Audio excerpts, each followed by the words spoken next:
Are you a golfer who struggles with too much curvature on the ball, whether that's left to right or right to left, making it hard to know where your ball's going to finish? This is a common problem in amateur golf, where something known as the face-to-path relationship is too big, making dispersion and reliability too hard to predict. So I'm just going to hit a couple of 9-irons. So something I'm struggling with at the moment in my swing is too much curvature on the ball. So we can see there, the ball starts straight and curves off to the left. So I'm doing something good in the swing because the ball's starting straight, but moving away from target. Now, I know it's not my alignment, which is always a really good start point, and I know it's not ball position. But if I do this again, so I've clearly hit what we'd call a pull draw there. So naturally, to try and straighten that up, we might aim more to the right, or we might try and feel like we swing more out to the right to get the ball starting right at target and working back. So I've excessively moved out to the right there, but again, you can see it started straight, if anything, a little bit right at target, but still missed left. So although it's a pretty good golf shot, that same delivery would be quite a wide miss in terms of my target.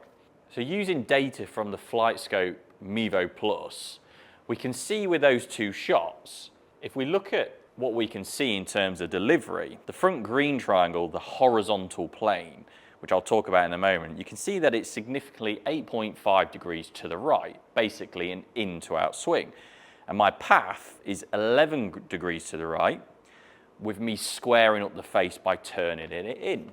So in essence, what's happening here is as the club's coming into delivery, my swing plane or my swing direction from a horizontal plane, so this position, is very much under plane and working out to the right. Now naturally that's going to move the path out to the right with a neutral ball position with my 9-iron, but in order for me to hit a draw, I'm having to work the hands to square the club face up, which means if I square it up too much, it can become a big draw. If I match it up perfectly, it will almost go dead straight, but likely finish right at target. And if I was to leave it open, I'm going to hit a big block. So from a consistency perspective, the margin for error is too big and we need to tighten that up. And this can be the same with a slice type motion, a left to right, as it is what I'm talking about here. So to help visualize this a little bit different, I'm going to use two alignment rods. So let's just say this alignment rod, first and foremost, is what we'll class as the path, okay? So this is the point where the club head, at point of contact, is facing in relation to your target.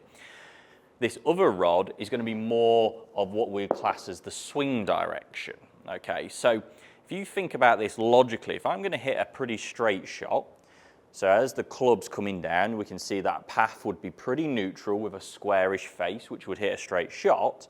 As I'm doing that, notice how the handle or my hands are naturally working a little bit left, which a lot of players or coaches would say the handle is working around the corner through impact. But in essence, if you think about the club is working on an arc, the club head is out in front of the hands, just in a natural sense in terms of club design, so they can't work on the same path and direction, otherwise there's going to be some inconsistency, there's going to be some difficulties. So a perfect shot, we would see that swing direction working very much to the left with an iron, even though the path can be working slightly out to the right. Now in order to create an excessive draw, in essence what's happening is the path is a long way to the right, but the swing direction is as well. So if my target's more here, that same principle, as that club's working now more to the right, in order to get so far to the right without having a ball position really far back, the hands and the swing plane is also working to the right. So there's a disconnection here, which must mean the club is working under and out and away from the body. And like we were saying earlier, there's got to be a lot of release and a lot of flip with the hands to square that up. And like this can be exactly the same for a slice, which would obviously be very much swing direction excessively left to get the club head working excessively left. And we know with the best players, there's a tightness in margin for error there. So if you struggle with this big curvature, this is what we're going to work on. So take two clubs or an alignment stick, take one of them, if you're a drawer of the ball, facing slightly right of your target. So in essence, if you wanted to start the ball perfectly with a draw, with a 9-iron, for example, would probably start the ball 1 to 2 yards right, and it naturally would curve back in. So if I was to put this down here, that's going to be my target roughly, and then we're going to have a clear hand direction, the swing plane, that is slightly to the left. Now, if I chuck my ball down, obviously we're not trying to hit these or anything, but we're trying to use them as a visual. So we can walk in front and very much just that half swing, the focus of feeling like we're getting the club face, working down the stick to the right, so almost in a straight line, and the hands tracing the other stick. So the feeling of the club face is, or the club is very much staying out and the hands are in. And that naturally, just to get a feel of that, you're going to have to understand how to pivot your body to connect the two up. So if I just did a half swing and just measured that, we're just looking to see if we can get the path more neutral and that hand path slash swing direction slightly to the right. So I'm just going to go here and feel it. So like almost a short chip. Okay, now straight away we can see that's a pull, but it's not really drawing away. And when we look at that on data, straight away the swing direction's now shifted left with a very neutral path. So that's obviously gone quite excessive. We obviously want to find a middle ground, so we're going to do that again. And we're going to feel club is out, almost pushing out, but hands are working around with good body rotation.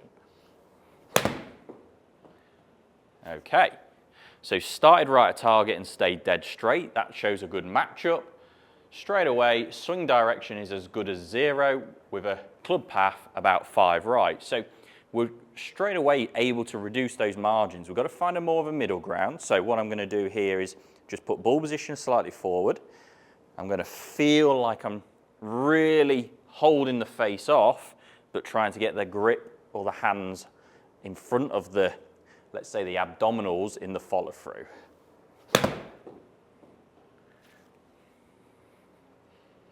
And we can see there's very little curvature now occurring. So swing direction left, path right. So straight away, we're starting to see a nice matchup. Swing direction is working more on the arc, let's say. The path is more neutral, but still to the right. So if we try and take that same feel with a longer motion.